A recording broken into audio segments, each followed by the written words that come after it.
Bueno, compañero de proyecto. Oye, Ya, mándenme un correo, por favor, pidiéndome cambiar la tarea, porque me parece que lo hicieron unilateralmente. Y yo les voy a decir que sí. ¿Les parece?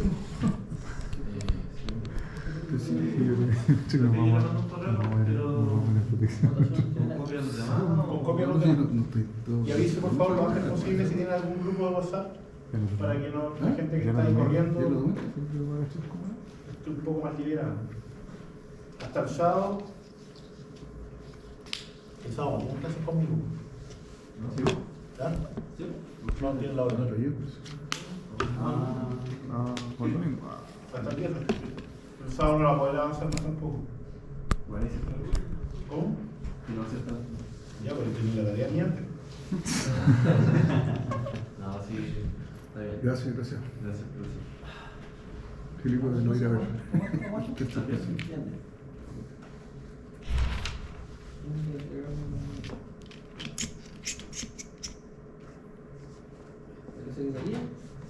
Secretaría, porque el viernes tampoco tiene clases conmigo. Sí. Yo podría estar aquí a las 7, para que ustedes en la clase. Recuérdenme y enviármelo por correo todo, sí, porque uno se me va a olvidar y otro para que no parezca que yo lo hice unilateralmente. Eso es lo peor. Ya. Ahí está la hoja de ruta, como para saber dónde estamos parados.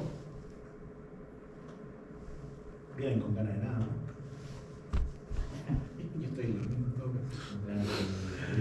Ahí estamos parados. Por eso yo les decía que este sábado tienen laboratorio. El próximo sábado tienen laboratorio. Y después tenemos el próximo proyecto.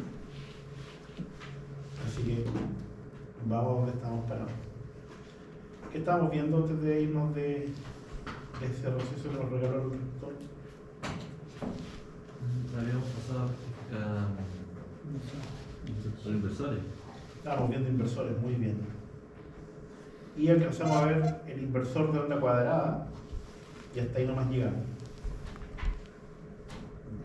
Aquí como en la pantalla completa.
Ahí estamos parados más o menos.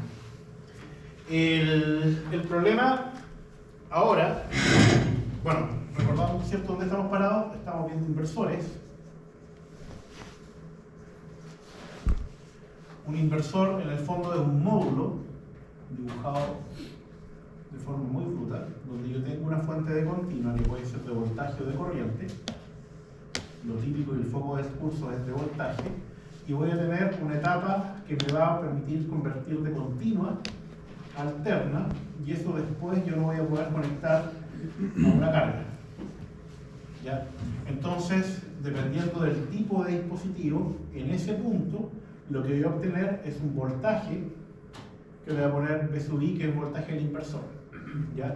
Y por el otro lado voy a tener un voltaje de continua, y este voltaje continua va a permitir entregar una corriente de continua. Esa corriente continua se va a transformar acá en una corriente del inversor que, como está en serie hacia la carga, es también la corriente de la carga. Lo que vimos en las clases, ¿cierto?, es que lo que nos gustaría es que a partir de esta forma, que es perfectamente, ¿cierto?, si esto es un voltaje, esto es constante, ¿ya?, ¿cierto?, donde aquí tengo el tiempo y aquí tengo el V, a partir de este tipo se convirtiera, ojalá, en lo que siempre decimos, ¿cierto? Una amplitud, una sinusoidal que es perfecta, de amplitud definida y de periodo definida, de forma de tal, ¿cierto?, de que su frecuencia fundamental es 1 partido por el periodo. Eso es lo que nos gustaría desde el punto de vista del inversor. ¿Ya? Para poder implementar un inversor, lo que necesitamos son semiconductores de conmutación forzada, es decir, dispositivos que se encienden y se apagan, ¿cierto?, en función de una señal. Y, lamentablemente, voy a poner una carita triste aquí de realidad, lo que podemos obtener es, a partir de un voltaje constante, ya, aquí tengo el V, ¿cierto?, y aquí tengo el T, es una forma de onda que lo que hemos visto hasta ahora es una señal de ese tipo, ¿ya? Y aquí, ¿cierto?, si después mantenemos el periodo aquí, se vendría hacia el tiempo, ¿ya? Donde esta señal de este tipo tiene una amplitud aquí, que es la B constante que teníamos aquí, y aquí el B constante que teníamos acá, pero negativo. Es decir, debido, ¿cierto?, a las condiciones de encendido y apagado de los switches, lo que podíamos obtener es una señal de ese tipo en el primer caso que vimos. Lo último que vimos en la clase antes de irnos al receso era de que si yo tenía una señal de este tipo, ese es mi voltaje, ¿ya? Entonces esto es mi voltaje del inversor, esto es el tiempo, y ya sabemos, ¿cierto?, de que eso es el voltaje de continua, y esto es menos el voltaje de continua. Entonces, al aplicarle esto en una carga RL, mi corriente, voy a dibujar aquí cómo sería el voltaje, ese sería mi voltaje, pero mi corriente va a tener un fenómeno de carga y descarga. ¿Ya? En el fondo va a obtener esa señal que está ahí. Si mi carga fuera perfectamente resistiva, la corriente que tendríamos sería la misma forma de voltaje que está ahí, pero como tenemos una carga RL, la corriente que tenemos tiene esta forma, donde en esta parte de aquí tenemos la dinámica de un circuito, ¿cierto?, al cual le aplicamos una tensión de continua y que tiene elementos inductivos y resistivos, y aquí, ¿cierto?, una vez de que se carga el inductor, simplemente tenemos el efecto de la resistencia. Y eso aquí se mantendría constante, pero justo ahí le volvimos a cambiar el valor de voltaje. Si nos damos cuenta en esta parte, y dividimos esta parte, en esta parte acá tenemos B más y corriente negativa, ¿cierto? Aquí tenemos una corriente negativa. Por lo tanto, aquí la potencia dijimos, ¿cierto?, de que era negativa. La vamos a poner un P menos acá. Y aquí, en esta parte de aquí, ¿cierto?, tenemos un B más y un I más, por lo tanto la potencia es positiva. En esta parte de aquí, que es lo que tenemos, un voltaje negativo, pero la corriente es positiva. ¿Ya? Y por lo tanto volvemos a tener una potencia negativa, y en esta parte de acá del ciclo tenemos un voltaje negativo, una corriente negativa, y por lo tanto la potencia es positiva. ¿Por qué es positiva? Menos con menos, ¿cierto?, más. ¿Ya? Eso fue lo último que vimos. ¿Por qué tenemos potencia negativa? ¿Cuál es el efecto de esa potencia negativa? Es el inductor devolviendo, ¿cierto?, potencia instantánea hacia el inversor, que es lo que también conocemos como una componente de potencia reactiva. Y como tenemos esa componente de potencia reactiva y tenemos de que los semiconductores solamente pueden conducir en un sentido, los semiconductores que tenemos que utilizar acá, que típicamente para accionamiento van a ser semiconductores del tipo IGBT. Un IGBT tiene un gate, que es donde yo disparo el dispositivo, esta es mi parte de control, tiene un colector y tiene un emisor, ¿ya? Y solamente puede manipular corrientes en el sentido del colector hacia el emisor. Para que pueda manejar corrientes negativas hay que colocarle un diodo en antiparalelo. Entonces los arroyos que ustedes van a ver siempre para accionamientos del tipo fuente de voltaje son un IGBT con un diodo en antiparalelo. En el caso del fuente de corriente, el fuente de corriente no tiene el problema de ese tipo de corrientes, por lo tanto todos los semiconductores van en un solo sentido, pero tiene que aguantar bloqueo inverso. No es tema de este curso, pero es bueno al menos que se lo mencione. Nos vamos a saltar esta parte porque no tiene mucho sentido que nos metamos ahí en papa en las componentes de frecuencia de una señal que en realidad no tiene mucho que se puede observar. Esto lo habíamos visto también. Vimos el efecto que tiene, primero que nada, ¿cierto?, una señal de onda cuadrada, cuáles son sus componentes armónicas. En algún momento esta misma señal la utilizamos para sacar valores RMS y THD en la primera parte. Ahora lo que nos gustaría es determinar, este ejercicio sí lo vamos a hacer ahora, el determinar cuáles son las corrientes si es que tenemos esa señal que está ahí. ¿Ya? Tenemos dos formas entonces de sacar las corrientes, una con las ecuaciones que están anteriores, que no tiene mucho sentido, y esta sí que es más importante, es entender cuál va a ser el efecto que va a tener sobre cada una de las componentes de frecuencia, el efecto de tener una carga RL. ¿Y cuál es el efecto? El efecto es el siguiente. Nosotros tenemos aquí, ahora desde el punto de vista de frecuencia, tenemos un espectro que tiene una fundamental, esta tiene una tercera, tiene una quinta, tiene una séptima y esta una novena, llegué. Esto tiene una forma más o menos de ese punto. Y esto de acá es manipulado por una respuesta de frecuencia. ¿Conocen lo que es una respuesta de frecuencia? ¿Conocen un diagrama de Bode? ¿En control lo han visto ya? Análisis de sistema, etc. ¿No? Un diagrama de Bode es simplemente un diagrama en frecuencia que ustedes les dicen para cada una de esas componentes cómo va a ser manipulado en amplitud y cómo va a ser manipulado en fase. ¿Ya? Entonces, un sistema del tipo RL generalmente tiene una respuesta de ese tipo. ¿Ya? ¿Qué significa una respuesta de ese tipo?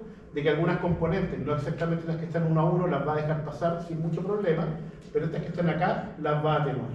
Y con respecto a la fase, es una respuesta de ese tipo, donde significa que esas componentes que no va a manipular, las va a dejar con fase 0, pero aquellas componentes que va a manipular, las va a dejar con un desfase de menos 90 grados, que es lo que típicamente, ¿cierto?, ustedes reconocen como el desfase que da la parte inductiva a una corriente. La pregunta entonces es acá, si yo tengo estas componentes en frecuencia, que voy a anotar aquí, que ustedes ya las tenían anotadas en alguna parte, ¿cierto?, que esto lo habíamos hecho. Tenemos una amplitud A sub 1, A sub 3, A sub 5, A sub 7, A sub 9. A sub 9. Estas son amplitudes por si acaso. Y lo voy a dejar de esta forma, no voy a poner los decimales. 42 volts. 25 volts. 18 y 14.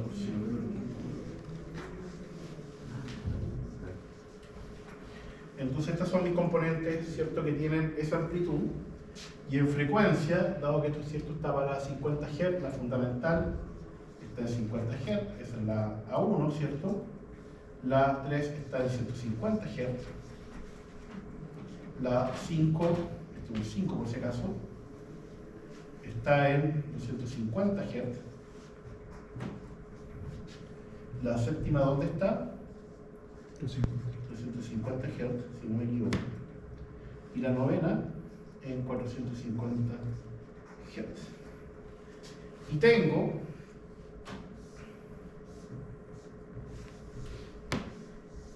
una carga R, que el problema me dice que es de 1 ohm, y un L, que es igual a ¿cuánto? A 10 milihenries. Entonces la pregunta es, a partir de esa carga,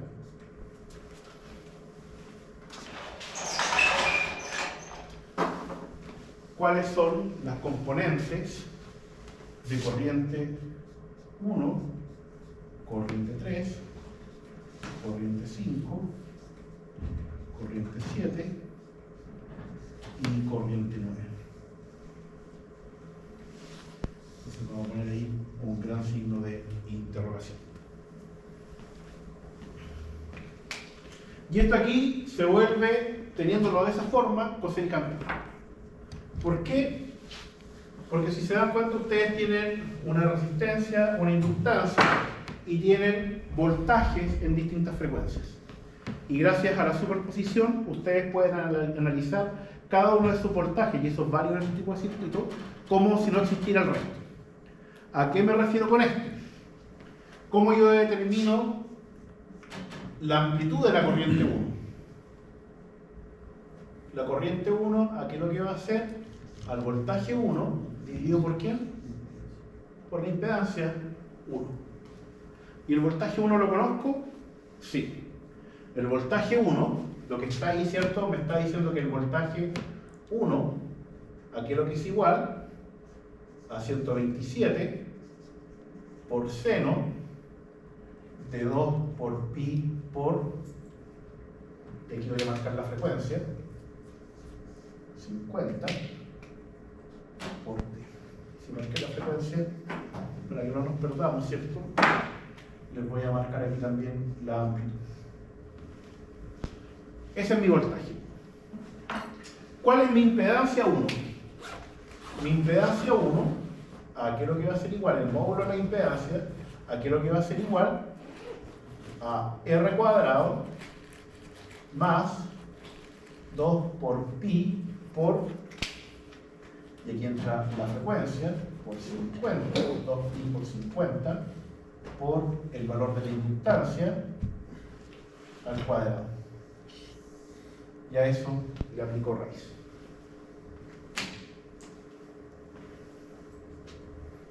Por lo tanto, lo que tengo que calcular aquí es numéricamente esa amplitud. Aquí me equivoqué, disculpen. Esto es B1, disculpen, de T. Tengo que calcular, ¿cierto?, para obtener esa amplitud, esta amplitud, que es 127, dividido por ese Z que está allá.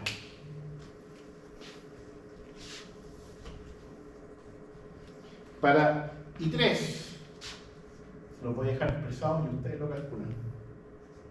Para I3, esto es igual al voltaje 3 dividido por Z3.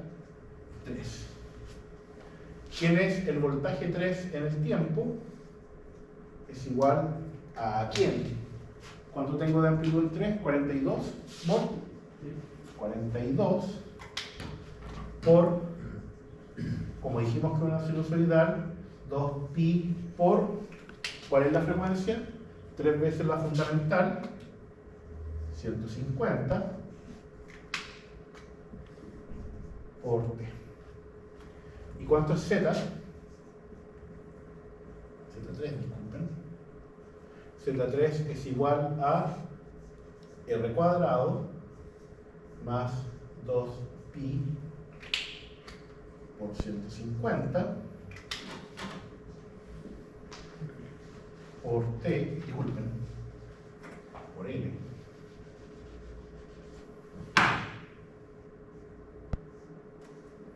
Y a eso le aplicamos, ¿cierto?, la raíz. Por lo tanto, ahí tengo que dividir el 42 dividido por lo que me da el módulo de z, y estamos. ¿Cómo será para I5?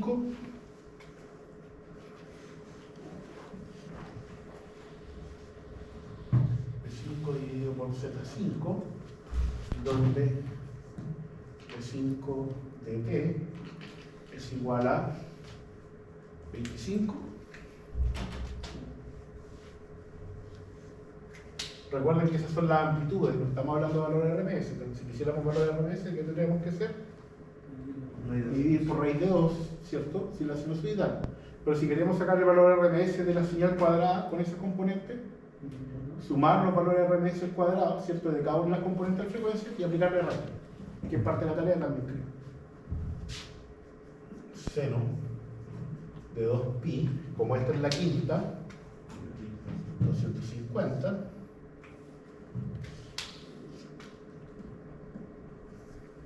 por t,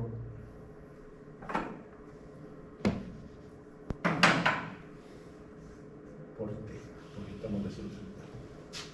Y Z5, a que lo que es igual a r cuadrado más 2pi por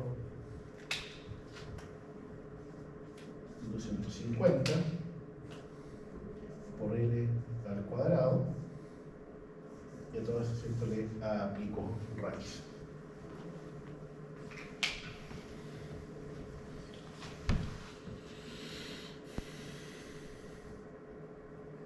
Es necesario que haga el 7 y 9, por supuesto, porque tengo que hacer la clase.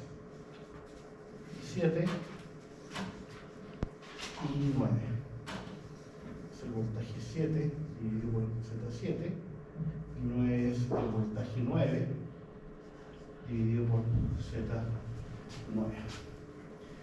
¿Quién es B7? B7 en el tiempo es igual, ¿cuánto es el 7? 18. Profe, ¿por qué lo estamos haciendo por el tiempo y no lo hacemos directamente en la RMS? Porque estamos sacando cada una de las componentes en corriente primero. Si usted saca el RMS, usted no sabe después cómo la impedancia va a afectar cada una de las componentes de frecuencia. ¿Por qué? Porque esta impedancia, para la componente fundamental, tiene un valor numérico distinto que esta impedancia para la tercera, que esta impedancia para la quinta, para la séptima y para la novena. ¿Ya? Se da cuenta de que este numerito de ahí va a ser modificado, pero este numerito va a ser modificado más. Y este todavía más, y este todavía más. ¿Por qué? Porque si se da cuenta, el elemento que está en el denominador va creciendo con la frecuencia. Es decir, se va volviendo más, una impedancia más grande a medida que la impedancia va aumentando, porque la frecuencia va aumentando. Lo cual es bueno. ¿Por qué es bueno? Porque significa que las componentes de alta frecuencia van a quedar muy atenuadas. Entonces, por eso usted no puede tomar el valor de RMS, porque el valor de RMS asume, si usted simplemente toma el Z, en el momento que usted dice no, que el Z es la fundamental, se queda con eso. Pero hay componentes del RMS que están aquí, otras acá, otras acá. Por lo tanto hay que hacerlo esta manera. ¿Sí? ¿No? Sí. ¿Me cree? Sí, sí, sí. Háganlo para que vean que numéricamente no le va a dar. Entonces, está bien que me pregunten. ¿Y en qué afecta la máquina que tenga esa dispersión? ¿Cómo? ¿En qué afecta el motor, la máquina resultante? ¿En qué afecta? Es una buena pregunta. Todo esto es para mostrarle que gracias a que el sistema finalmente tiene una inductancia, a pesar de que tenemos componentes grandes en frecuencia para el voltaje, esas componentes gracias a la inductancia van a ser absorbidas por la máquina. Es decir, la misma máquina le va a filtrar la corriente. ¿Qué significa eso? Que la misma máquina le va a ayudar a que la corriente sea más sinusoidal, por efecto de la inductancia. ¿Ya? Entonces, si usted mira la corriente, va a estar contento, porque va a decir, chuta, la máquina me está ayudando, la máquina que un motorcito típicamente, ¿cierto?, me va a estar ayudando. Pero por el otro lado, si usted fue el maquinista, el que diseñó el motor, va a estar muy angustiado, porque chuta, me están haciendo trabajar con un voltaje que no era el que yo tenía que haber considerado, pero eso ya los fabricantes lo saben, así que lo compensan en la máquina. Por eso las máquinas tienen los sistemas de ventilación y tienen todo ese sistema de disipación ya armado, ¿cierto?, para permitir en el fondo de que esos componentes que lo van a calentar se terminen enfriando con el mismo movimiento. ¿Cuál es la problemática que uno enfrenta? Sí, me refiero a esta teoría, pero ¿cuál es la problemática, o sea, que uno puede enfrentar en la realidad? O sea, la problemática, principalmente con el tema de los armónicos, por ahora, es simplemente que ustedes lo vean y que la máquina los va a ayudar a absorberlo. Pero lo que nos gustaría a nosotros es que la corriente sea perfectamente sinusoidal. ¿Por qué? Porque cada una de las componentes de frecuencia que están a distintas frecuencias de la fundamental van a generar también un campo magnético, ¿ya? Porque son corrientes circulando. Y esos campos magnéticos, cuando se envuelven otro conductor, generan tensión inducida, ¿ya? Si es otro conductor del tipo, por ejemplo, un conductor eléctrico de potencia, no es problema. Pero, ¿dónde está el problema? Si es un conductor que lleva señales de control, que son señales muy pequeñas en potencia, y se le mete esta otra señal, que también es pequeña en potencia, pero que es comparable, la señal se distorsiona. Por lo tanto, en el momento cierto que usted ve la señal, dice, chuta, ¿qué parte corresponde a la dinámica del sistema que estoy midiendo? ¿Y qué parte es simplemente ruidos y problemas, ¿cierto?, por los temas de quinética electrónica de potencia a trabajar acá? Entonces, ¿dónde se soluciona esto? Pateando las armónicas lo más arriba posible y buscando la forma de filtrarlo. Por ahora sí, estamos en el peor caso, porque la señal de onda cuadrada, dijimos, ¿cierto?, utiliza todo el espacio que tiene el voltaje para transferir potencia, pero la distribución que tiene es horrible. Entonces vamos a terminar de hacer esto y después vamos a ver otras distribuciones. Entonces aquí, por seno de 2pi por 150. Y aquí si yo se las pongo de esta forma para que recuerden siempre que ustedes son sinusoidales. ¿Qué pasó? No me creen. Y acá r cuadrado más 2pi por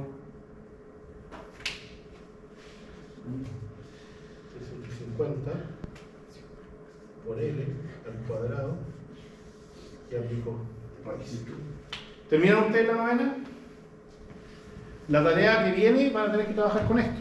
No con esta misma señal, pero van a tener que hacer un trabajo similar, ya, para determinar en el fondo cuánto, a partir de un patrón de armónico de una modulación, va a ser la corriente y cómo están atenuadas las componentes.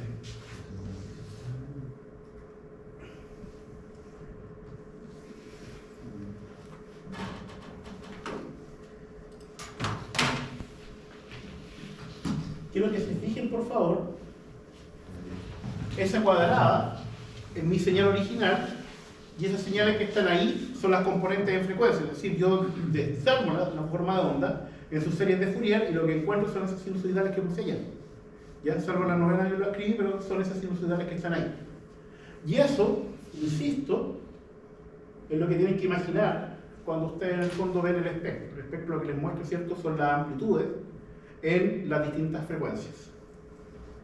Recordemos que esta señal de onda cuadrada, por favor, tiene la componente fundamental, que es lo que estoy buscando, tiene tercera, quinta, séptima y novena.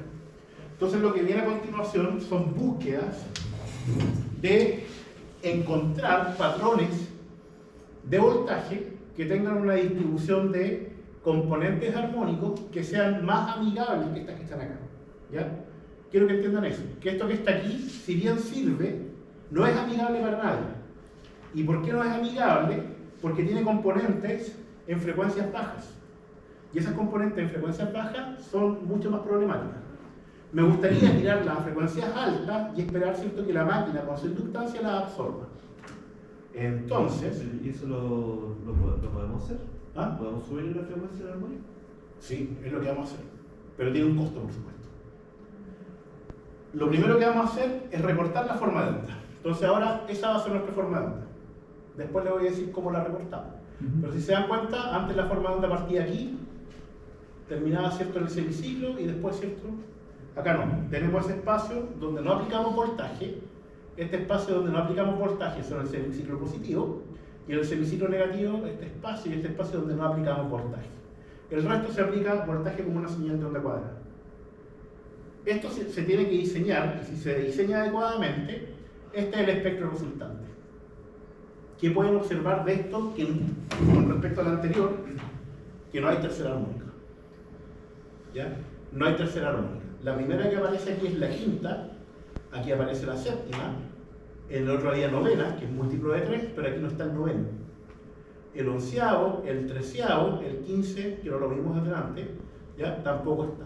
Entonces, si se fijan, la forma de onda tiene una distribución de armónicos distinta.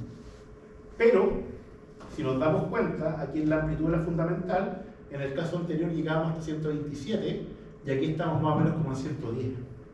Es decir, estamos aplicando una amplitud en la fundamental, la ganancia de la fundamental, que se puede denominar, ¿ya?, que es menor que en el caso anterior. ¿Cómo se puede entender que es menor?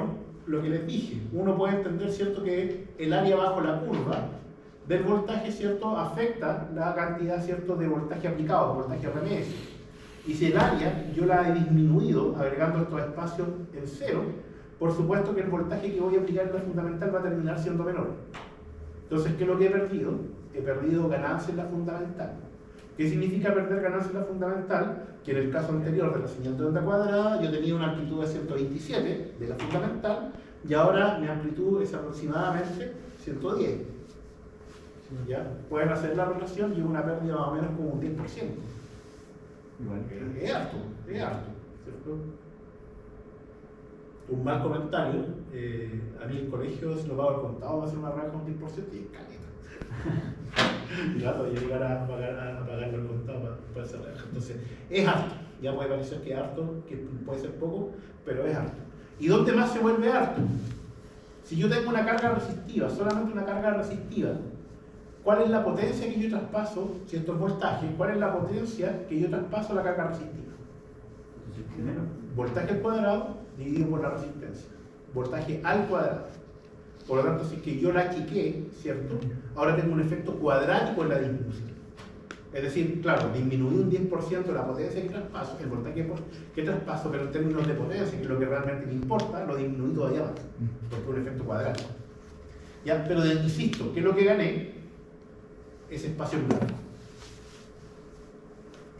Segundo caso. Pero es una ganada. ¿Ah? Es una ganada, ¿no? O sea, Vamos a tener... se entiende, ¿no? Si yo hago eso y yo quito la tercera, ¿realmente ganamos? Es una buena pregunta. ¿De qué depende? De dónde está ganando.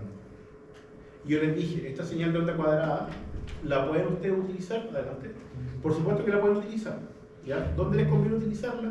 En sistemas donde a nadie le importe la calidad del voltaje. Y lo hagan. Y les comenté, ¿cierto?, la clase pasada, si ustedes quieren tener un pequeño sistema en una casa con un inversor, con una mala forma de onda, banco de baterías, por ejemplo, en el auto tener un refrigerador más un televisor, no es problema. El refrigerador se va a tener que comer, ¿cierto?, una mala señal de voltaje en su motorcito, pero ¿qué es lo que hace el televisor y el equipo de música? Van a agarrar ese voltaje con una señal cuadrada e inmediatamente la van a rectificar. Y se van a olvidar, ¿cierto?, de que era un voltaje feo. Porque esos equipos funcionan en continuo. Entonces ahí no es problema. Pero en otros casos, por ejemplo, sí puede ser problema. Si yo trato, por ejemplo, de meter potencia de un inversor fotovoltaico a la red eléctrica con esta señal, la CGM va a decir, no, usted no puede. Ni siquiera me van a dejar conectar el equipo, me van a decir con qué equipo usted lo va a conectar y cómo es la señal y cuál es la distorsión. Y cuando la vean me van a decir, no, este equipo no está certificado para conectarse. Porque va a dejar la tendalada con los armónicos. Entonces, en algunos casos funciona, en otros casos no funciona. Entonces, ¿cuál sería la ganada ahí de matar el tercer armónico pero tener menos ganancias? De que la CGM podría dejar conectado. Entonces, ahí están, ¿cierto?, lo que usted dice, ganadas. Ya, depende del caso. En otros casos, mayor vida útil del motor. En otros casos, por ejemplo, perder eso implica de que usted va a tener que aumentar el voltaje en el banco de batería. Eso voy a contar una anécdota. Hace como 15 años se nos ocurrió en la UDEC armar un auto solar que compitió, quedamos terceros. Para poder participar en eso, hicimos una especie de... participamos en un concurso que organizó la Universidad de Chile, y el concurso, si es que uno lo ganaba o lo adjudicaba, era un kit para armar el auto. ¿Y qué consistía el kit? Que a uno le daban las celdas fotovoltaicas, le daban las celdas, ¿sí?, en bruto, digamos, le daban las baterías y le daban el motor. El motor era espectacular porque era un motor de imanes permanente que se podía sacar y poner los imanes, y con eso uno debilitaba el campo y con eso tenía una especie de caja de cambios magnética. Debilitando el campo, yo puedo hacer que el motor rote más rápido pero tengo menos torque. Si refuerzo el campo metiendo los imanes, ¿cierto?, dentro del motor, tengo menor velocidad pero tengo mayor torque. Entonces para hacerlo partir me funcionaba y después desplazaba y podía aumentar 110 kilómetros por hora. Le sacaron un producto de Bueno, el motor funcionaba en 96 volts. Las baterías eran de 12 volts. Por lo tanto, si tú tienes un motor que funciona en 96 y tienes baterías de 12, tienes que colocarlas en serie, ¿ya? Y el problema era de que después las celdas funcionaban en 12 y lo mejor que podían funcionar era en 24. Entonces ahí teníamos un problema de que eléctricamente, y esto fue culpa de la Chile, y por favor no lo difunda porque lo voy a decir tal cual, de que los gallos no cachaban nomás. O sea, así como nosotros no cachamos, ellos cachaban tan poco y compraron lo que compraron, y eléctricamente el sistema no conversaba. Entonces tuvimos que hacer en este caso y hablar con un fabricante de un conversor de continua a continua, que nos hicieron un conversor que era capaz de amplificar de 2. Es decir, al final hicimos todo en 48, ya tomaba de los 48 y nos mandaba el motor en 96. Y el fabricante nos decía, pero esto es una locura, porque están fuera de los puntos de eficiencia, o sea, esta cuestión se va a calentar, se les puede quemar, pero era la forma de poder trabajar. Entonces, ¿por qué? Porque necesitábamos tener ganancia de voltaje. ¿Pero por qué necesitábamos esa ganancia de voltaje? Porque éramos cabros chicos, no cachábamos y nos pasaron los componentes mal seleccionados, ¿no? Entonces ahí es cuando uno dice qué es lo que cambia y qué es lo que pierde, qué es lo que perdimos, eficiencia en el conversor de continua a continua, que no es parte del curso, pero algo ya ustedes pueden intuir de qué trata. Y dónde ganamos en no tener que comprar otro motor, que es carísimo. Entonces, volviendo, tenemos aquí otra forma de onda, que si se dan cuenta no cambia mucho con respecto a lo anterior. Seguimos teniendo aquí un espacio de 0, voltaje aplicado 0, semiciclo negativo 0, voltaje indicado 0. Pero, que es exactamente igual que el anterior. Vamos a la otra. Acá está. Pero, ahí está. Esta de aquí tiene tercera y no tiene quinta. ¿Ya? ¿Por qué pasa eso? Simplemente porque esto se llama modulación, anótelo por ahí, modulación por eliminación selectiva de armónicas. ¿Y qué es lo que hace la eliminación selectiva de armónicas? Elige lo que se denomina heredado del tiristor, el ángulo de disparo, ¿ya? Pero no un ángulo de disparo, porque también tengo el apagado aquí, ¿ya? Un ángulo de disparo, un ángulo de retardo, en que yo retardo el inicio de la conducción del semiconductor de forma de poder eliminar algún armónico específico. La expresión matemática están por acá arriba, básicamente se calculan estos alfa en radianes, de dónde se inicia y dónde se corta la conducción, ¿ya? Y se genera tanta cantidad de tiempo de encendido y apagado como se necesita. Voy a saltarme esto que está aquí. La gracia de la eliminación selectiva de armónicas, que la tengo acá, que mucho la vamos a ver después, que se informa se obtenía en el laboratorio, es que después uno puede seguir agregando cortes, momento en que se enciende y se apaga, de forma de generar estas formas de onda que después uno ya tiene un patrón más identificado y que con pocas convoluciones puede limpiar todo lo que quiera. Vamos a llegar hasta allá. Entonces, realmente lo que tienen que ustedes ver aquí y entender es que esta es una señal PWM que me permite desplazar armónicos, y lo otro simplemente como para que puedan entender y entrar en esta especie de pasta que es la modulación.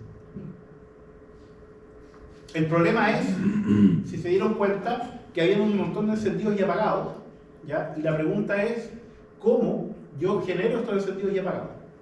En función de alguna condición de armónico que yo quiera. La otra pregunta es, hemos logrado, ¿cierto?, modificar el contenido armónico de la forma de onda a costa de cambiar la amplitud y no poder modificarla. ¿Qué pasa ahora si es que yo quiero cambiar la frecuencia? Ya lo dijimos, si quiero cambiar la frecuencia, aumento para una frecuencia menor o acorto, ¿cierto?, los tiempos de conducción de los semiconductores.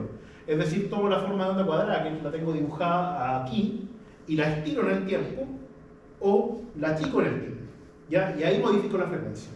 ¿Quién hace eso? Una máquina electrónica. Lo único que tengo que hacer, ¿cierto?, es definir ahí el periodo. Pero, ¿cómo yo puedo ahora modificar de forma controlada la amplitud del voltaje de la fundamental? Si yo puedo modificar la amplitud del voltaje en la fundamental y modificar la frecuencia, entonces puedo controlar lo que está pasando con los campos magnéticos dentro de la máquina. Y si puedo controlar lo que pasa con los campos magnéticos dentro de la máquina, puedo controlar el torque y la velocidad en la máquina, que es básicamente el objetivo de esto, ¿ya? Entonces, ¿cuál es mi objetivo para controlar torque y velocidad? Que en el voltaje que le aplico en la máquina yo tengo que ser capaz de modificar la amplitud del voltaje en la fundamental y modificar su frecuencia. Y van a venir, por supuesto, los amigos armónicos ahí de la mano, que de alguna forma entonces vamos a tener que también saber cómo tratar. Aquí viene entonces lo que se llama modulación por ancho de pulsos, y lo vamos a ver específicamente por ahora para el puente H. ¿Qué es lo que es la modulación por ancho de pulso?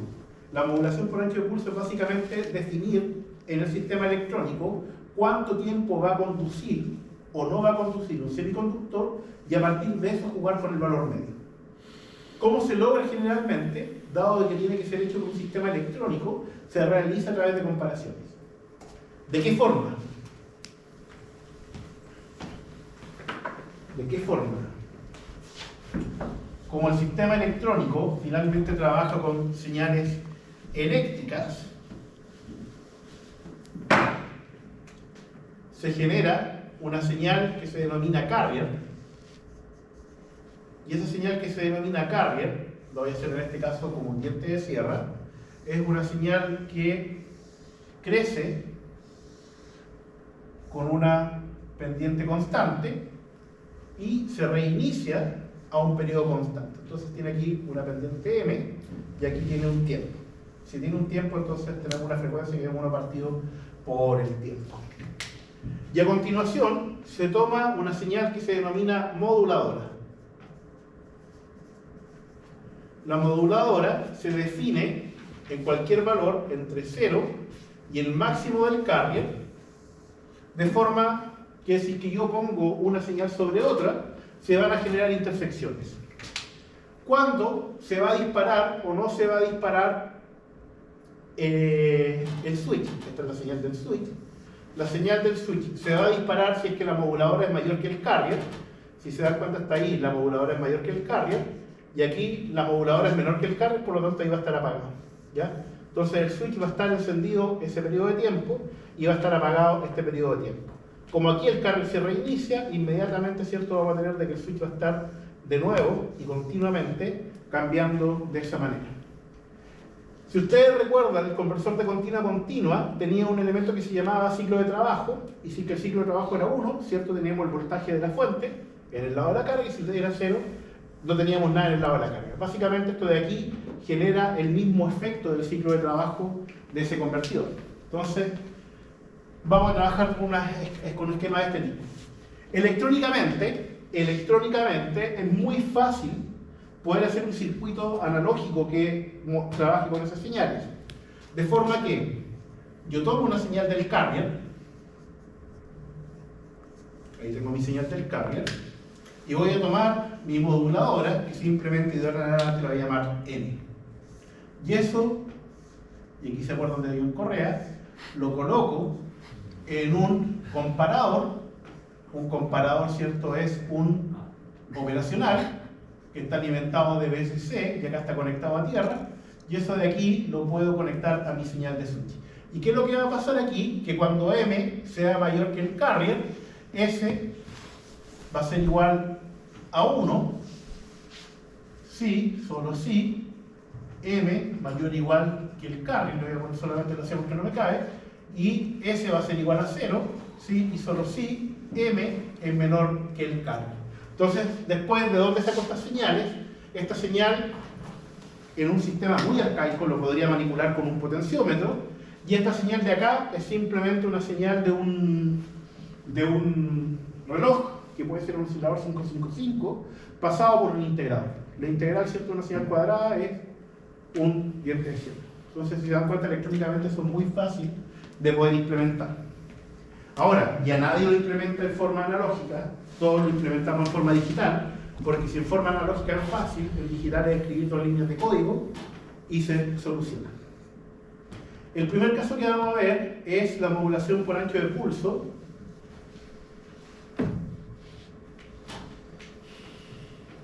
¿Dónde quedó el nombre aquí?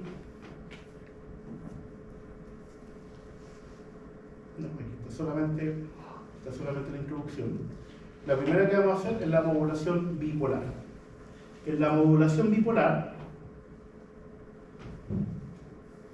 vamos a tomar, ¿se alcanza a ver o no? Si se alcanza a ver, una moduladora, y esta moduladora va a ser esa señal sinusoidal que está celeste ahí, ¿ya?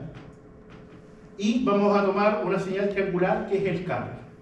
Vamos a elegir una señal, siempre una señal de carrier que tiene que ser de una frecuencia mayor que la frecuencia de la moduladora para que se produzcan muchas intersecciones. Entonces, ¿qué es lo que vemos aquí? ¿Qué es lo que tenía que pasar? De que la moduladora, ¿cierto?, tiene que ser mayor que el carrier para que la salida en el switch sea igual a 1. ¿Qué vemos en este trocito que está aquí? Vemos de que entre aquí y aquí la moduladora es menor que el carrier. Aquí y acá la moduladora es mayor, aquí y aquí la moduladora es menor, aquí y aquí la moduladora es mayor, menor, mayor.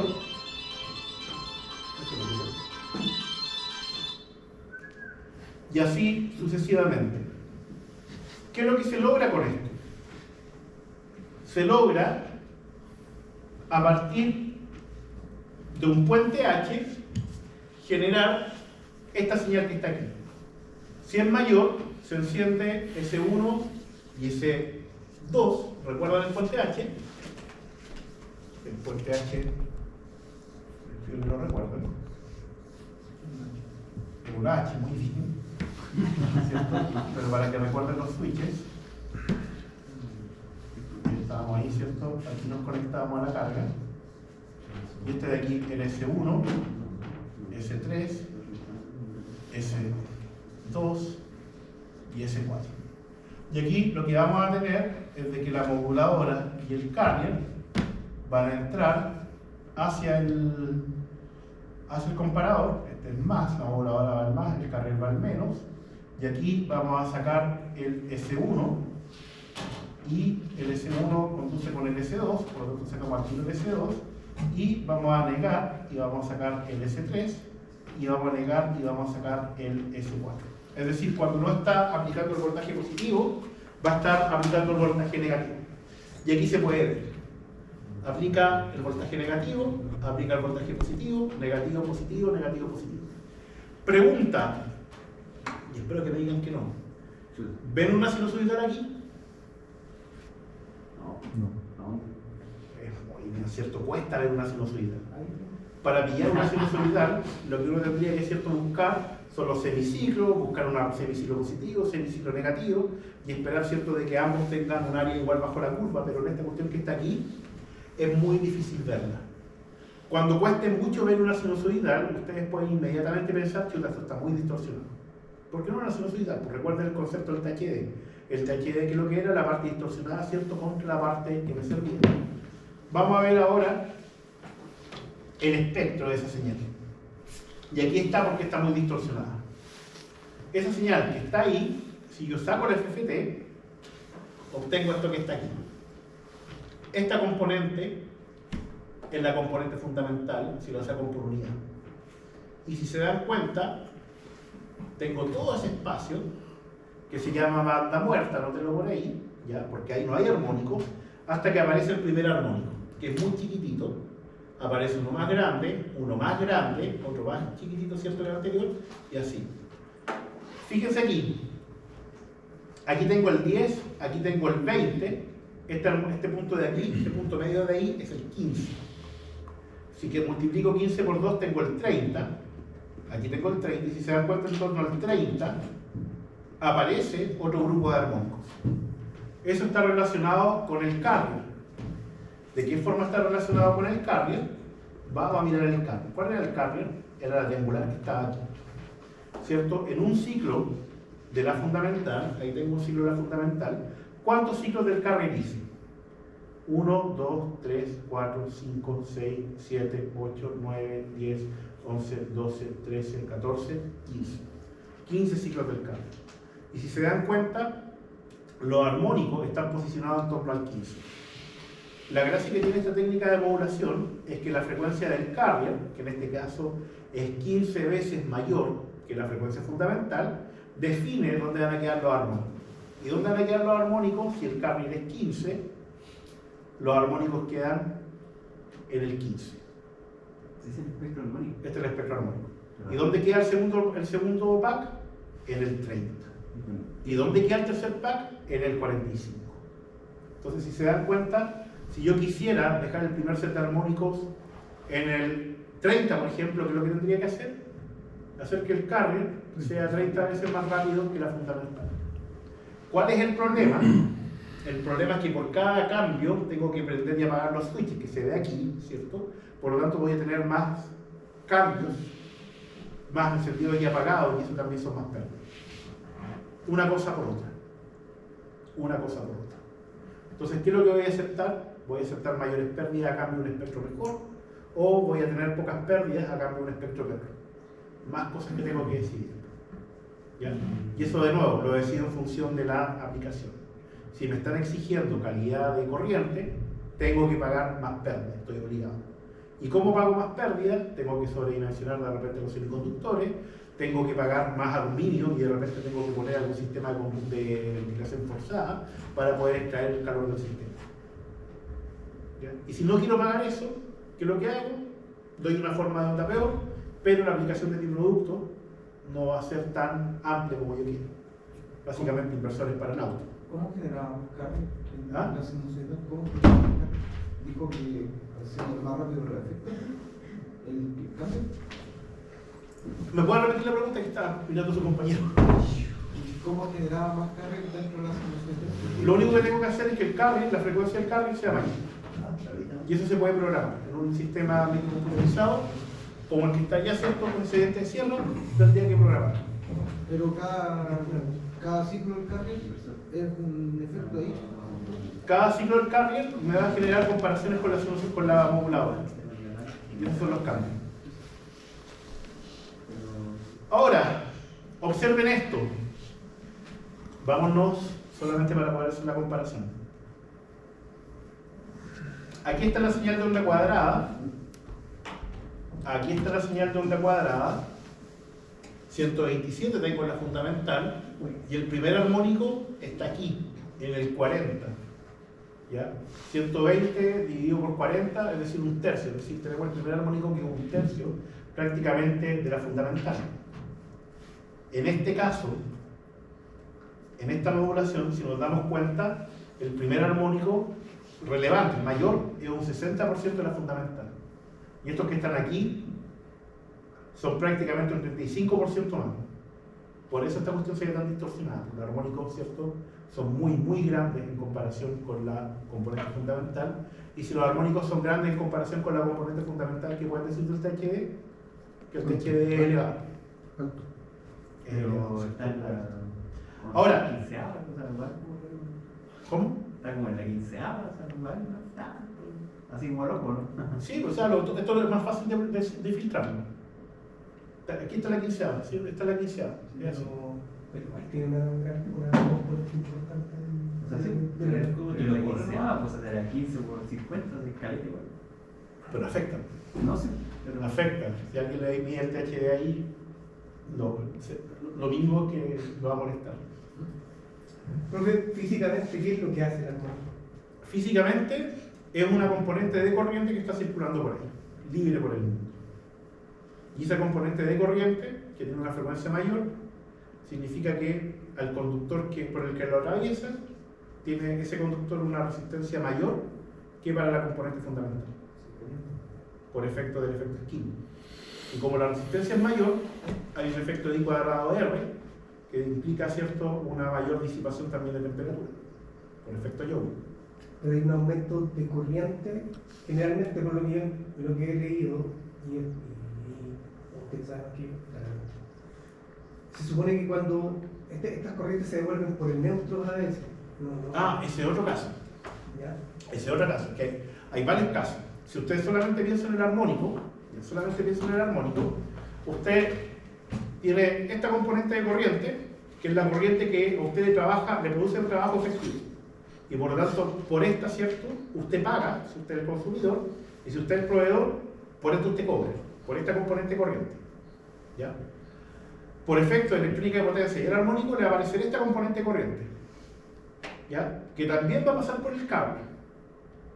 No le va a generar a usted, siendo cliente, un trabajo, es decir, no va a aumentar su producción por esto, por esta componente específica, ¿ya? Pero al pasar por cada elemento conductor, la resistencia que va a haber va a ser mayor que la de esta corriente, por efecto Skin, ¿ya?, porque su frecuencia es mayor. Y al ser mayor, va a disipar. Es decir, el otro igual va a cobrar, ¿cierto?, por este armónico, ¿ya? Y esa disipación, si el cable, por ejemplo, un tendido que está afuera y la capacidad térmica del cable me da, no pasa absolutamente nada. Pero, si ese conductor está en un transformador, el transformador, ¿cierto?, va a requerir mayor disipación, y si no tiene la capacidad de disipación, ¿qué es lo que va a hacer? Se va a dilatar, porque se va a calentar, y después se va a contraer cuando se vuelve frío. Entonces va a tener que darle mayor mantenimiento a ese transformador, es decir, va a tener que estar preocupado de que ese transformador trabaje bien. Hay dos formas de hacer que trabaje bien por diseño: de ratearlo. De ratear significa que usted, para poder aceptar eso, compra uno de 10 cuando necesitaba uno de 1, o lo manda a construir a pedido, que también es caro. Bueno, usted calcula, ¿cierto?, la característica de su corriente, calcula un numerito que se llama factor K y le dice el fabricante necesita un transformador de esta potencia con factor K. Tanto. ¿Y qué es lo que hace el fabricante? Lo mejora en términos disipativos. ¿Ya? Eso es el armónico desde el punto de vista de los conductores. Ahora, hay otro fenómeno que no es típico que pase, ¿ya? Ahora va a ser más típico por el tema de la inyección de energías renovables, y es que los terceros armónicos existen en sistemas monofásicos y un sistema trifásico, aquí no estoy saliendo del tema, un sistema trifásico en el fondo, si usted lo mira desde el punto de vista de un convertidor estático, son tres sistemas monofásicos, ¿ya? Desfasados 120 grados. Esos tres sistemas monofásicos, usted está metiendo un tercer armónico, pero la gracia del sistema trifásico es que esos terceros armónicos quedan en contrafase y no los ve afuera, porque se eliminan. Salvo que usted coloque un neutro. Si usted coloca un neutro, le está dando una ruta a ese tercer armónico para que circule, y circula el de una fase, con el de otra fase, con el de otra fase. Por lo tanto, ese neutro, ¿qué es lo que va a hacer? Va a ver las componentes de esas tres corrientes, y va a tener que ser un neutro más cototo para que aguante el nivel de corriente. ¿Pero se llama triplex? ¿Ah? ¿Pero se llama triplex? Ahí ya no sé tanto, no sé tanto. Pero eso en accionamiento no pasa tanto. ¿Por qué? Porque usted no pone un neutro en el motor. Usted no pone el neutro en el motor. Pero hay un efecto, y con esto termino, hay otro efecto que es maldito, con este mismo caso, es que si usted realmente tiene un neutro en el motor, lo que pasa es que no lo ve. ¿Y dónde está ese neutro? Si usted arma un diagrama eléctrico y considera los campos, porque tiene todo el sistema inducido, considera los campos, considera el eje, considera que ese eje está montado, ¿cierto?, sobre rodamientos metálicos, y los rodamientos metálicos están montados, ¿cierto?, sobre un sistema mecánico. Al final usted tiene un sistema con un neutro, y esos terceros armónicos y componentes, ¿cierto?, múltiples de terceros empiezan a generar pequeñas chispas, si está mal armado el sistema, y le empiezan a picar los rodamientos. Y ese picado de rodamiento, ¿qué es lo que hace? Que el rodamiento, ¿cierto?, empieza a rozar más. ¿Y qué es lo que hace el rodamiento que roza más? Se calienta más. Y usted va a tener que darle también, por efecto, ¿cierto?, del piquete que hace en el rodamiento, un mayor tiempo de mantenimiento del motor y tener detenido el proceso únicamente por efecto de eso. Entonces, esos son más o menos los efectos que hay. Ahora, son efectos tan rebuscados que cuesta tanto mostrarle a la gente que la gente de repente no se lo cree. No, si el rodamiento se picó porque está entrando mugre y por esa cuestión está ahí, por técnico que se llama mal mantenimiento. Pero pasa. O sea, hay cámaras de alta velocidad, hay gente que ha logrado sacar las fotos de los arcos de corriente en los rodamientos, y esos arcos de corriente son los que generan los piquetes. Eso más o menos. ¿Me cree? ¿No me cree? Como si le preguntaba por el tema de cómo trabajan, cómo hacen el daño, porque se supone que es energía o es corriente que está a otra frecuencia, ¿no? Que Sí, está trabajando con la fundamental. Claro, pero aún así está circulando. Claro. Y hay veces que, no me acuerdo, no tengo claro, que en ciertas frecuencias genera efectos contrarios, o sea, como que se está devolviendo esa corriente. ¿Eso es así? Es que en realidad no es que se devuelva, sino que como las frecuencias son distintas, si usted la mira en un momento u otro, no sabría tanto que se devuelva, pero piénselo más como corriente circulando. ¿Cómo lo tengo? Filtros. Y lo aprendí. Porque allá en el trabajo yo paso ¿Qué? y la corriente esa se la consumir el fundamento. ¿Sí? ¿Les pasó? Ah, si puede dar antecedentes porque nosotros nos cuentan, ¿no? Nosotros lo sabemos porque esto es re fome, y esa es la parte entretenida de ustedes, y fome mía. Pues nosotros lo sabemos por qué, porque otro colega lo observó, lo documentó, lo contó en alguna conferencia. Pero como nosotros no pasamos mucho tiempo en el terreno, lamentablemente, es como que les contaron un cuento mágico. Por eso yo de repente les digo, ¿me creo o no me creo? Vaya, que me crea después. Los armónicos en los sistemas de energía fotovoltaica se generan después de pasarse por los inversores. Claro, es que como hay inversores, hay armónicos también. Pero, ¿y qué pasa si una persona quisiera transmitir energía? Debería transmitir energía. Con lo escucho, disculpe. ¿Me puedo hablar más fuerte? Que no me escuché. Es que si hay problemas con los armónicos, al pasar por los inversores, si uno quisiera, por ejemplo, vender energía, debería de transmitirla solamente en corriente continua, sin pasar por el... No, porque el sistema está hecho todo en alterna. Entonces, que te hagan un sistema de continua para ti, no lo van a hacer. No, me refiero a en la planta. Cuando usted Es una forma, lamentablemente no hay buenas protecciones para distribución en continua. Entonces, no es, por ejemplo, un diferencial o una cuestión de sobrecorriente, que cuando te corta la corriente, te corta, ¿cierto?, el cruce por cero, y ahí te extingue el arco. Se genera un arco adentro, ¿cierto?, que te lo extingue. En continuo no hay cruce por cero.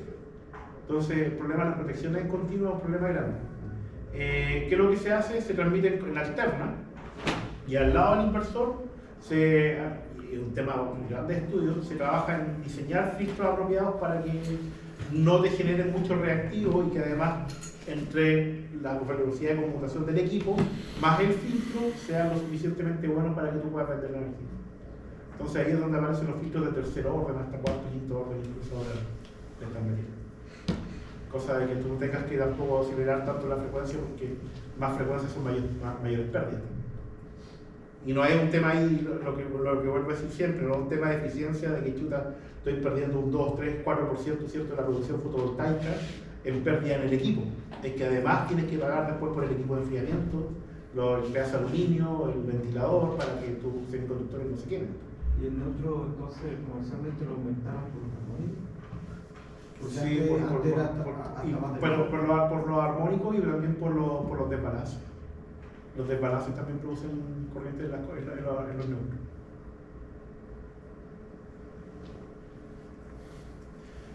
Ya, volvamos y con esto termino el día de hoy. Si ustedes se dan cuenta, tengo un carrier aquí, tengo un carrier y tengo una moduladora. ¿Ya? Hay un término que se llama índice de modulación. Anótenlo por ahí, ¿ya? Porque este término es importante para todo lo que viene.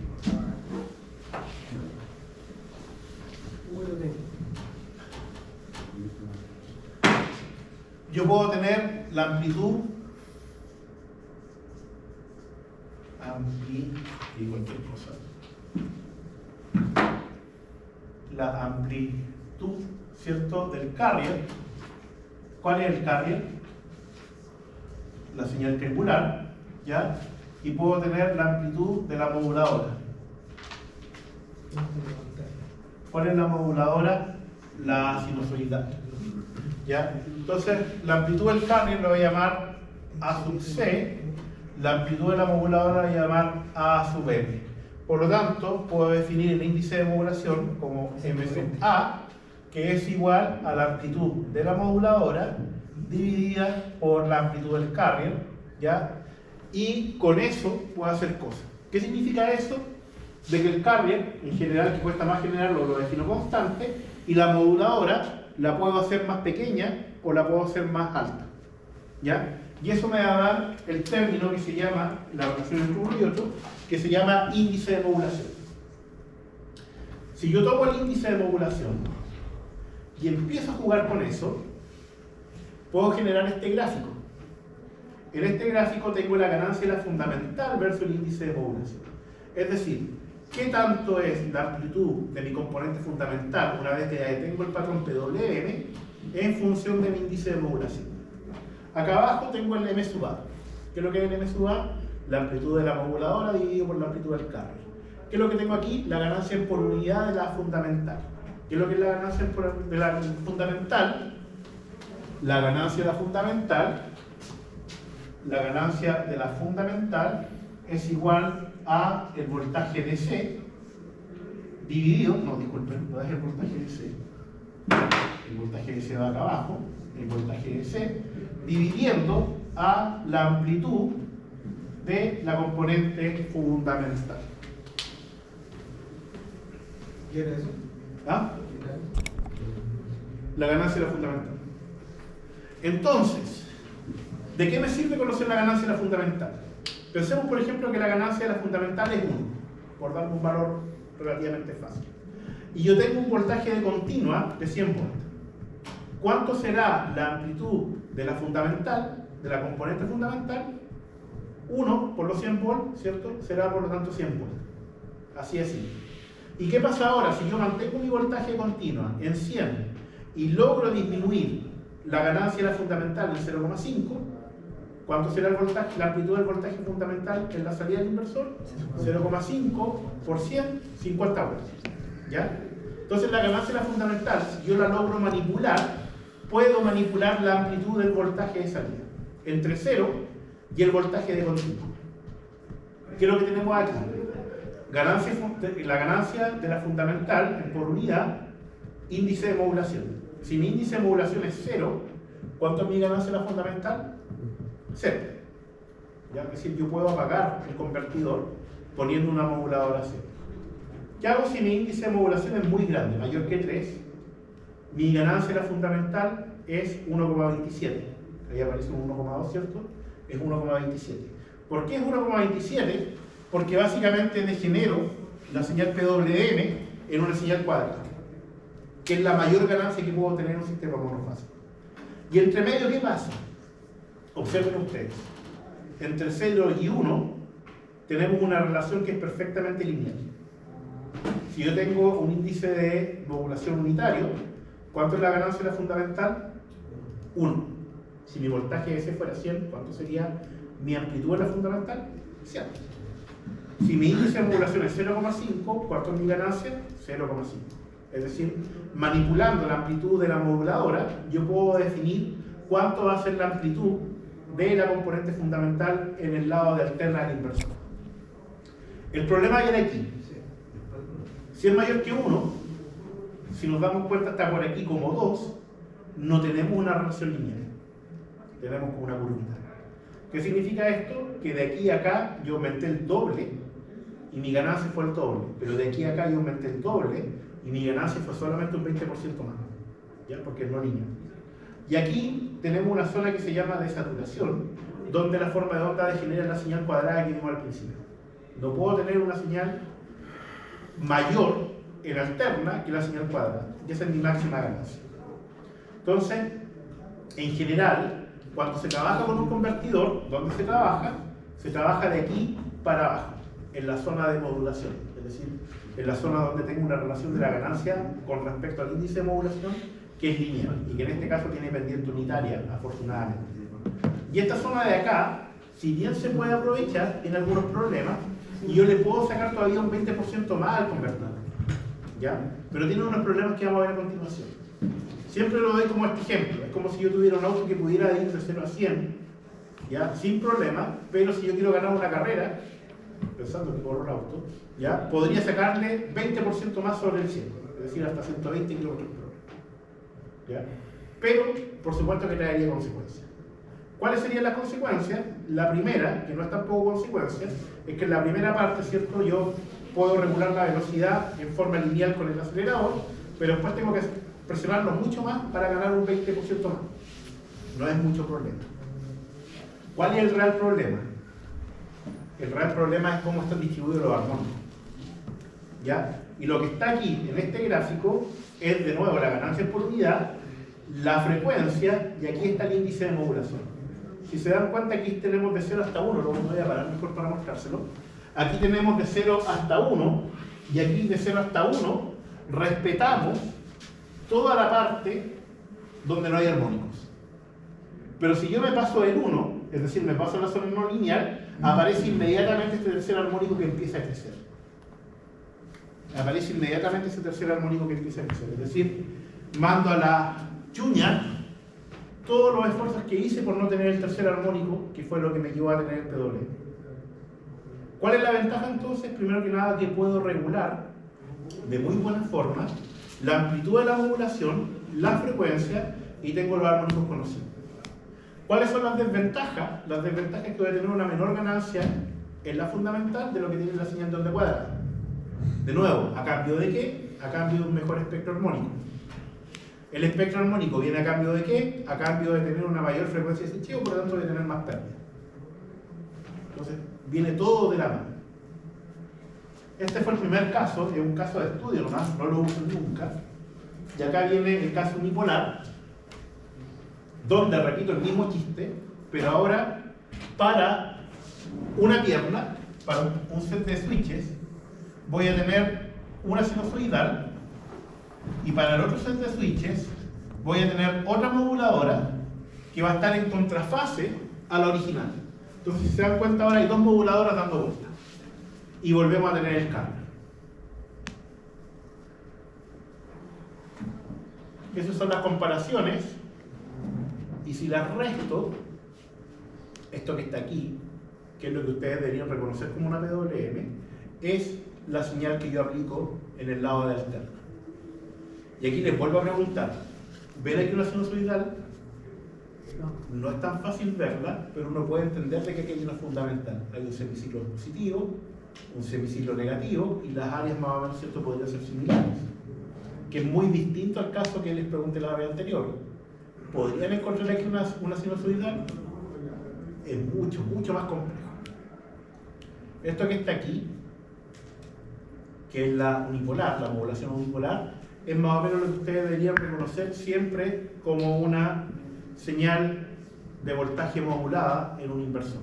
Salvo algunos casos a baja frecuencia, donde se utiliza, que lo van a ver más con Legiani, señales trapezoidales, pero cuando uno quiere tener un sistema modulado, con un control de la amplitud de voltaje y de la frecuencia y de los armónicos, utiliza algo de este tipo. ¿Qué pasa con los componentes armónicos? Aquí les comento, no lo voy a hacer por tiempo, pero no tengo la misma triangular que tenía en el caso anterior. En el caso anterior tenía una triangular que, cierto, era 15 veces más rápido que las sinusoidales. Aquí también tengo una triangular 15 veces más rápido que las sinusoidales. ¿Y cuál es el espectro? Ese que está ahí. Es bastante limpio. Y antes, cierto, teníamos las primeras componentes de frecuencia aquí, ahora no las tenemos. ¿Ya? Tenemos 2 veces la frecuencia del cable, es decir, el 30, 15% por 2. Y ahí aparece nuestro primer set de armónicos, que además es chiquitito. En el caso anterior teníamos un armónico aquí en 15, que era el 60% de la fundamental. Aquí, si nos damos cuenta, son cada armónico prácticamente 20. ¿Ya? Eso va de la mano, ¿cierto?, de que esta señal yo la insisto con eso, me van a decir que no. Ojo de loco, me van a decir. ¿Ya? Esto de aquí es más fácil reconocerlo como una señal sinusoidal que la anterior, por el tema de la distorsión. Y esto, ¿cierto?, es el patrón que de alguna forma tienen que grabarse en la retina si quieren aprender bien la parte de inversores y de accionamiento. Tenemos la misma gráfica que teníamos anteriormente, índice de modulación, ganancias por unidad, prácticamente la gráfica es igual, pendiente unitaria, tenemos una zona aquí que es la zona de modulación, zona de sobremodulación y sobresaturación, y con el tema de los armónicos es un sistema más limpio que el tema anterior, pero también tiene a costa que necesito más señales para poder hacer la modulación, que no es tanto problema en el sistema digital, y también, ¿cierto?, las comparaciones aumentan. Raya para la suma, sí. Lo que deberían ustedes pensar es siempre pensar en una modulación unipolar para un sistema monofásico. Van a tener una relación de este tipo, que es lineal, es decir, ustedes, ¿cierto?, aumentan la moduladora en la misma forma, en la misma proporción, exactamente en la misma proporción, van a aumentar la ganancia de la fundamental y van a tener un espectro que, si se dan cuenta, tiene aquí la componente fundamental y aquí está bastante limpio. ¿Ya? Es decir, si ustedes quisieran ahí diseñar un filtro para que esto sea más sinusoidal, sea un voltaje sinusoidal, tendrían que sintonizar el filtro más o menos por esta zona. Y lo que sigue es inversión en sistemas trifásicos. ¿Y qué creen ustedes que va a pasar en sistemas trifásicos? Lo que va a pasar es de que nuestro convertidor, que era un puente H, ahora le vamos a agregar una pierna adicional. Y el hecho de agregar una pierna adicional significa que vamos a tener que buscar la forma de generar los pulsos de disparo para poder tener una sinusoidal con esa pierna adicional. El problema se resuelve bastante simple considerando la modulación unipolar. Vamos a utilizar prácticamente el mismo sistema, con 3 sinusoidales desfasadas ahora en 120 grados, y cada sinusoidal va a generar, ¿cierto?, los pulsos para una pierna. Y lo que nos va a quedar después por ver son las formas de onda. Aquí ya se la había mostrado. Ver nuevamente el tema de la ganancia. Aquí sí, por un tema de las aplicaciones que tiene esto el sistema trifásico, yo agregué la parte de filtros. Estos son filtros pasivos. Es un filtro de segundo orden, filtro de primer orden. No sé si puse aquí uno de tercero, no lo puse. Y después lo que tenemos que ver, que nos va a contestar el resto de la parte del curso conmigo, es ver cómo son las señales de voltaje, cómo modularla, ver el espectro armónico. Esto es una señal de onda cuadrada, el equivalente a una señal de onda cuadrada con el sistema trifásico, que si se dan cuenta no tiene tercero pero tiene quinto. Y después nos pasamos a las señales moduladas, de nuevo, ¿cierto? Que es muy similar al caso anterior, donde volvemos a tener una zona de modulación con menor ganancia sobre modulación y zona de saturación, y después viene lo que se llama rizar el rizo, que es buscar de qué forma mejoramos un tema de ganancia que hay aquí, que lo vamos a estudiar más a fondo, inyectando ya sea tercer armónico, que aparece, cierto, inyectado en la moduladora, pero no aparece después en el lado de voltaje, o inyectando un tercer y noveno armónico. Y finalmente vamos a terminar revisando muy rápidamente Space Vector Modulation, que no lo vamos a calcular, pero vamos a ver si las formas de onda, eso fue obtenido en el laboratorio. Están bonitas esas formas de onda, espero que lleguen a tener la capacidad de aprecio que requiere ver esto en este año. Pero si se dan cuenta, las formas de onda que les estoy mostrando ahí, que de nuevo son formas de onda experimentales, siguen el mismo patrón que acabamos de ver en el caso del unipolar. ¿Ya? Es decir, yo veo esa forma de onda, que sí, parece una peineta, pero yo en esa peineta puedo entender de que hay un semiciclo positivo y un semiciclo negativo. Y eso inmediatamente me tiene que dar a entender de que hay una componente fundamental y además, cierto, por la cantidad de cortecitos que tiene, tienen que ver armónicos. ¿Y dónde están? Ahí se lo dejo al equipo que me hace la análisis. ¿Dudas, preguntas, consultas? ¿Tarea entonces para cuándo? ¿Para el viernes? Mándenme un correo, por favor, si no la tarea es para hoy día. Si no me llega el correo, la tarea sigue siendo para hoy día. Ya del miércoles. Muy bien. Pipe, Muy bien. Grande, delegado. con un profundo sentido, ¿no?